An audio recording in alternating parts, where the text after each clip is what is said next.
À peine les lampions des Vaudondaises éteints qu'une nouvelle lumière se rallume pour parler des arts et cultures du Bénin. Nouvelle lumière portée par un projet totalement à part et dont Ouida devient la terre d'accueil. Kanticha, un projet né il y a seulement quelques mois. Dès l'origine, nous avons voulu poser un geste fondateur capable d'expliquer concrètement ce que recouvre l'appellation Maison des mondes africains. Penser l'Afrique non plus comme un espace périphérique, mais comme un point central de l'histoire du monde. Kanticha est l'une des réponses à cette ambition. Dans sa conception même, le projet est afro-atlantique, une coproduction pensée depuis Mansa à Paris, puis déployée de Cotonou au Brésil en suivant une route chargée de mémoire et de sens. Une route qui permet de relire la modernité depuis l'Afrique et ses diasporas. Si Kanticha revient aujourd'hui au Bénin, ce n'est pas un hasard. C'est ici que commencent des histoires qui ont traversé l'Atlantique dans la violence, certes, mais aussi portées par des savoirs, des spiritualités et une capacité remarquable à transmettre et à créer malgré ce contexte. C'est précisément pour cette raison que nous tenions à ce que ces histoires puissent être reprises et racontées autrement, ici sur le continent africain.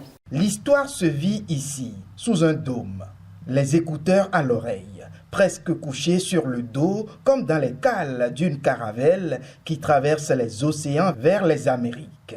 Et au cœur de ce récit, la reine à Gontimet. C'est un personnage qui est mis en scène ici, qui est à la recherche d'une identité à travers une quête initiatique nimbée d'interrogation. Et je nous demande de le suivre avec méticulosité. Pour le directeur général de l'Agence de développement des arts et de la culture, si le récit est inédit, le médium utilisé l'est encore plus. Donc vous allez découvrir une autre facette de notre culture qui est racontée autrement, et ça fait partie justement des médiums que nous souhaiterions utiliser de plus en plus, comment mettre les nouvelles technologies au service de nos récits. Kanticha raconte donc une histoire qui traverse le temps, les continents. Le lien entre les afrodescendants, c'est le lien spirituel et aussi physique entre deux traditions et la puissance du vaudou. Je parlerai plutôt du lien entre les mondes immatériels et les mondes physiques.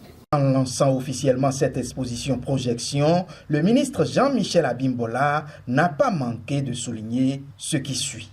Le gouvernement du Bénin manifeste de manière constante sa disponibilité à soutenir et à promouvoir toutes les initiatives qui œuvrent à la reconstruction d'une mémoire vivante. Une mémoire qui révèle notre patrimoine tout en le transmettant aux jeunes et aux nouvelles générations. Kanticha est donc exposé jusqu'au 31 janvier 2026. Kanticha, une projection dont il ne faut pas manquer le lien.